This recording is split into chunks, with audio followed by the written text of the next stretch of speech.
Godkiller is a Powered by the Apocalypse duet game by Connie Chong, currently still in its ashcan form. In it, one player takes on the role of Godkiller, the lone mortal with the ability to slay gods and siphon their powers, pitted against various wicked deities imagined by the GM. The game world is bleak, a series of post-apocalyptic fiefdoms governed by gods who are more often malicious than merciful. The god's original home, the river, has long dried up, a sea of stars now still and placid. The cradle beneath it is a disintegrating whalefall of divinity, littered with the corpses of the divine, slain by their holy brethren when they discovered that consuming the flesh of another god staves off their own demise for a while longer. When your character emerges as the first mortal that poses a threat to a dwindling supply of immortality, they immediately become a target for every god's ire and schemes. The game describes itself as holy punk, a playable act of heresy. Throughout the text, readers are given myriad tools to blaspheme against beings which regard themselves sacred. It's this positioning as something transgressive that I find most interesting about Godkiller. At least in monotheistic Christianity, God is supposed to be the ultimate good. God is good. All the time. All the time? God is good. Therefore, it's an act of ultimate evil to kill a god. But Godkiller is far from the first text to suggest that deicide is both justified and cool. So let's look at the historical and mythological influences on Godkiller and see what Chong is pulling from when they ask you to make the gods taste your steel. The notion of deicide stems as far back as the idea of gods themselves. The Egyptian god Osiris was slain by his brother Set, first sealed in a coffin and tossed into the Nile, and later hacked into pieces. In Hinduism, the eighth avatar of Vishnu, Krishna, met his end when a hunter mistook him for a deer and fatally shot him in the foot, fulfilling a curse laid on him by Queen Gandhari. And in Christianity, Jesus of Nazareth was famously executed by crucifixion, courtesy of the Roman Empire. But in these examples, very few of these deaths are permanent. Osiris lives on as the god of the underworld, Vishnu reincarnates into the Buddha, and Jesus ascends into heaven. Immortality often comes with the territory. It's one of the main reasons gods are worshipped. But I think the notion of permanently putting an end to a god, especially by mortal hands, gained notoriety in majority Christian nations when Friedrich Nietzsche published The Gay Science in 1882. You've probably all heard the quote, but it's worth looking at Nietzsche's Parable of the Madman from which it originates. "Whither is God?" the madman cried. "I will tell you. We have killed him, you and I. All of us are his murderers. Do we hear nothing as yet of the noise of the grave diggers who are burying God? Do we smell nothing as yet of the divine decomposition? Gods too decompose. God is dead. God remains dead. And we have killed him. How shall we comfort ourselves, the murderers of all murderers? Is not the greatness of this deed too great for us? Must we ourselves not become gods simply to appear worthy of it?" Which, listen, Nietzsche had a bunch of terrible ideas about the world, but I do think this is a pretty good piece of writing. Nietzsche's famous phrase, "God is dead," not only underpins my favorite nightmare evangelical film franchise, but it's also a powerful statement about the possible evolution of religion in the future. If humanity supersedes the need for gods, are we the ones to step in to fill that infinite void? Nietzsche's answer to that question was bad, but in contemporary media, most notably video games, we love to elevate ourselves to godlike status. I think probably the easiest comparison here is Santa Monica Studios' God of War series. You can't get more on the nose about deicide than Kratos butchering his way through the Greek and later Norse pantheons. And one of my favorite games of all time, Final Fantasy X, has players murder the undead god priest who lives inside your whale dad in order to free the world from Catholicism. In fact, it's something of a cliche that RPGs made in Japan will inevitably ask you to kill God with the power of friendship. Even a game as broadly successful as Elden Ring closes out its final boss with the phrase, "God slain." It's from media such as these that Chong draws inspiration for your player character. And why shouldn't he? It's fun to fulfill Nietzsche's prophecy. We've established the lineage Godkiller is working with, but it's useful to dig deeper into the reasons why this trope is so pervasive. Yes, there's an element of power fantasy to it. What's an easier way to make players feel big and strong than by having them defeat the biggest and strongest concept we can conceive of? But I do think there's something more compelling than that, something that Godkiller forefronts in its world building. Let's take a look at the text and see why these deities deserve to die. The book opens with a less than comforting prologue. I weep for you. I weep for the violence the gods will inflict upon you. The cannibals are real, and your world worships them. Right away, you're set up to understand this world is one in which you will fight tooth and nail to survive. Worse, the religious structure of the world will stand against you every step of the way. Your opponents are more than human, they are beings worshipped by your fellow mortals. Not only is the existence of the Godkiller an implicit threat to the divine, but you also threaten the social classes who benefit from maintenance of the theocratic status quo. Vincent Tommaso, in the essay The Twilight of Olympus, Deicide, and the End of the Greek Gods, makes a point that I think undergirds Godkiller's animosity toward the divine. Tommaso argues that, at least in Xena Warrior Princess, the Greek pantheon represents the forces of patriarchy and conservatism.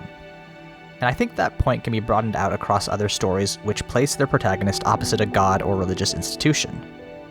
When Chong writes that the gods see humans as, quote, tools, toys, pets, and children, she's describing the ideology of theocratic patriarchy. Throughout history and continuing into the current era, religion is a convenient bludgeon to beat down women and minorities, both in race and sexuality. You don't have to go further than the New Testament to get wives submit yourself to your husbands, or stuff about men who have sex with men not inheriting the kingdom of God. But even outside the text of the Good Book, at least in the United States, Christianity is consistently upheld as the reason for draconian policies which persecute and exploit minorities. The Mormon Church banned black members from holding leadership positions until 1978, citing the seed of Cain as justification for black people's subjugation, a similar rationale used by opponents of interracial marriage. And as recently as 2023, coalitions of Christian hate groups have pushed for laws criminalizing transgender people's right to exist. Considering Chong is the GM for the Transplanar actual play, which touts itself as being all transgender and people of color led, I don't think it's a stretch to say he has a vested interest in pushing back against religious institutions that traditionally have oppressed people like him.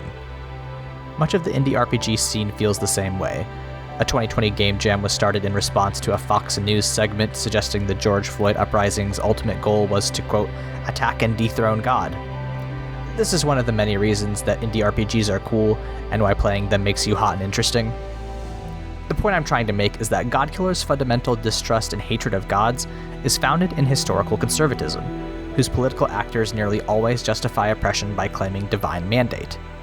It's a pretty easy read to take the text's opposition to God as opposition to an old, entrenched ideological system. While it takes a few shots at Christianity specifically, I feel that overall, Godkiller's thematic lineage is inspired by thousands of years of humanity trying to get out from under the thumb of so-called holy law, regardless of which religion that oppression sprang from. Another big way Godkiller pushes players toward deicide is by making consumption a core theme of its world-building. The gods of the cradle are textually cannibals, killing and eating each other to absorb power. Mechanically, one of the 4 core pillars of divinity is hunger, a requirement that all gods must meet to stay alive. This hunger ranges from physical material, like gems and precious metals, but may also include more esoteric cravings. Gods eat anything from plants to sorcery, from ghosts to a parent's connection to their child. Because gods require these hungers to live, they often encourage and patronize sources of their particular hunger. Lord Blasphemy, for example, uses druidic magic to grow beautiful crops or attract beautiful people, which he then devours to sate his appetites.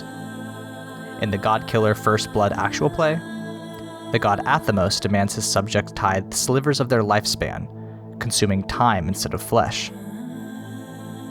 This cycle of destruction, mortals raised as livestock for gods, who are in turn eaten by their immortal kin, aligns closely with ancient conceptions of divinity. In Greek mythology, Kronos was so afraid his children would overthrow him that he ate them as infants, swallowing them one after the other, until his 6th child Zeus was rescued, grew to adulthood, and slew his wicked father. Zeus would repeat Kronos' mistake when he, also fearing overthrow, swallowed his pregnant wife Metis to prevent their daughter Athena from being born.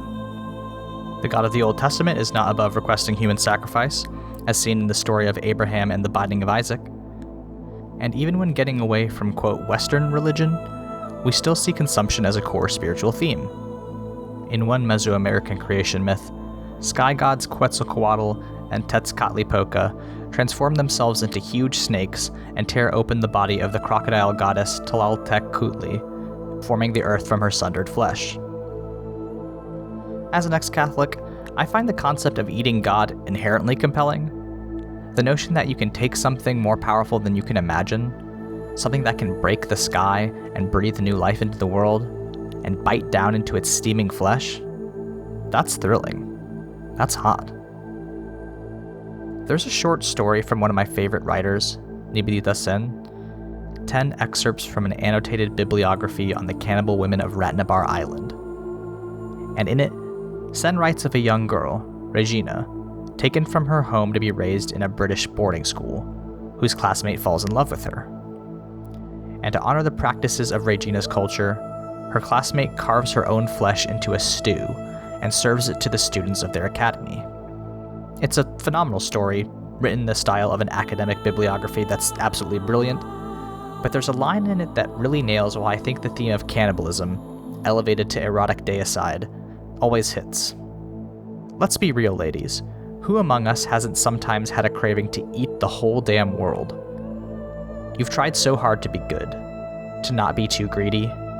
You made yourself small, and you hoped they'd like you better for it, but they didn't, of course, because they're the ones who are insatiable, who will take everything you have to give them, and still hunger for more. This is the hunger Godkiller is grappling with. The gods will take and take and take, and in the end, only the player character can turn the cycle on its head and start biting back. The last way the game primes players to spill holy blood is by drawing on the history of gods making mortals miserable. Godkiller indulges in this trope with its curse mechanic. Even after you've beaten an immortal to sacred soup, they can still ruin your life. Quote, although most gods are capable of laying curses upon mortals, and even other gods, while they're alive, a deity's death curse is more potent, more devastating, more excruciating than any they could have unleashed during their life. A god's curse is their final fuck you to the Godkiller. When a player activates the Kill a God move, a result of 6 or below triggers the god's death curse. Since the game doesn't grant modifiers, a 2d6 roll is going to hit that 6 or under mark 42% of the time, which is a common enough occurrence that players will get pretty familiar with how bad these curses can be. When a god damns the Godkiller with their dying breath, they place a restriction on the player. The severity of the curse is up to the discretion of the GM and the realm of the defeated god, but considering it's a vengeful deity's final act against the mortal that dared to slay them, it should probably be brutal. Chong offers up bans on singing, mourning, sleeping, even finding love, as suitable banes. The way each curse is laid out is a clear homage to the 10 Commandments, 8 of which begin with the same phrase, "Thou shalt not." This ties into my previous points of gods being representative of conservatism. Mainline Christianity can be interpreted as a long list of things you're not allowed to do. But beyond that surface comparison, I think there are plenty of stories about gods not only outlawing humans from certain behaviors, but cursing them for daring to question divinity at all. The word hubris derives from ancient Greek, specifically with regards to arrogance against the gods. It's fitting that the English word for supreme pride derives from Greek, considering the sheer volume of stories about mortals cursed by that pantheon. Arachne, the woman turned spider after boasting her weaving was greater than Athena's. Sisyphus, of Boulder fame, was so cursed because he tricked Hades into stopping death. And who can forget poor Icarus, whose wax wings let him fly so high that he provoked the sun's wrath. There are dozens of stories like these, where by chance, or bad luck, or out of genuine moral obligation, people draw the ire of the Greek pantheon and find themselves dead, or often, so much worse.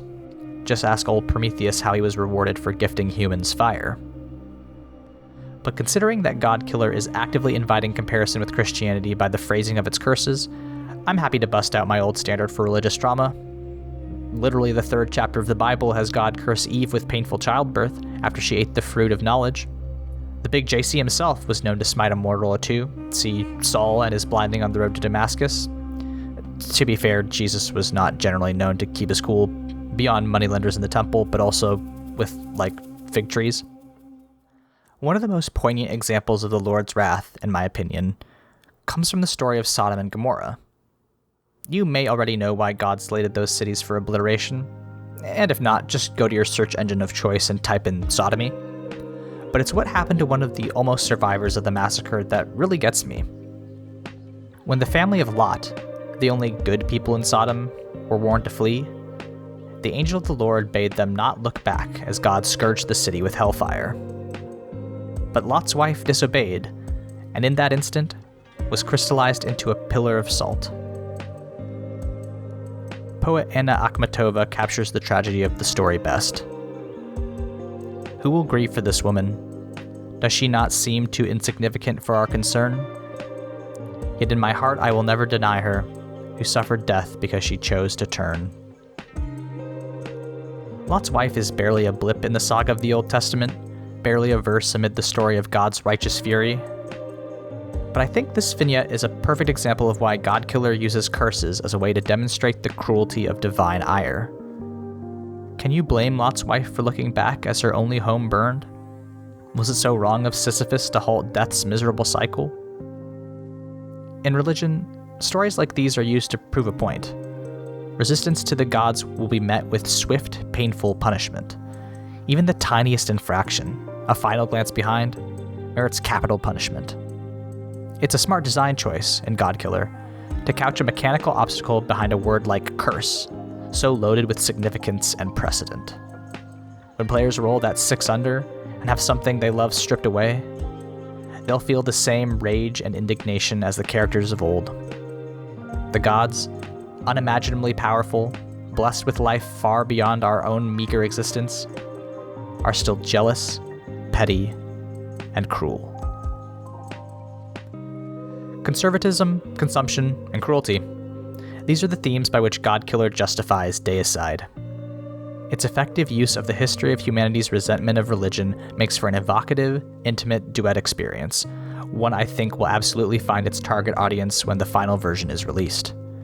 Players who have struggled with religious oppression, question why their all-loving gods would smite the innocent, or just want to sink their teeth into something holy, will find a great deal of narrative satisfaction in this text. Hey everybody, thank you so much for watching. I really appreciate everyone who takes the time to see what I'm saying about tabletop games.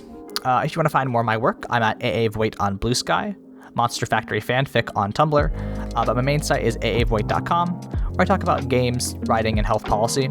I also do 2 podcasts. The first is Mortified the Friendship Quest, where me and my friend Layla do critical media analysis. We were on hiatus for a bit, but we should be coming back here in a couple weeks. And I also do another show, The Bible Boys, where me and my ex-evangelical friends, Michael and Josh, talk about Christian media. If you liked any of the religious stuff I talked about, you'll like Bible Boys, so check that out. Thanks again for watching. This is the first episode of the new year, so I'm looking forward to 2024. I think I've got a good slate of games to cover, but I'll see you in the months ahead. Bye.